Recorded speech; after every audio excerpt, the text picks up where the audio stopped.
Подписывайтесь на наш YouTube канал и ставьте колокольчик и лайки, мы будем рады, что вы подписаны на наш канал. Город расположен в 150 километрах от столицы Афганистана Кабула и имеет большое стратегическое значение.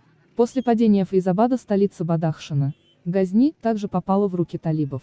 В видеороликах, распространяемых в социальных сетях, запечатлены колонны официальных лиц, покидающие город и направляющиеся в столицу.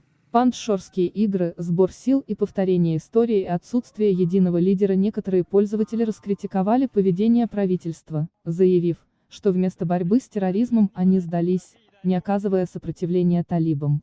Из 19 районов провинции Газни только 2 в настоящее время находятся под контролем правительства, в том числе Джогури и Новул.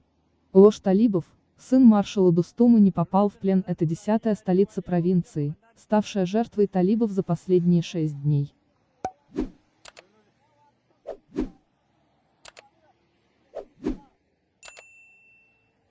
Подписывайтесь на наш YouTube канал и ставьте колокольчик и лайки, мы будем рады, что вы подписаны на наш канал.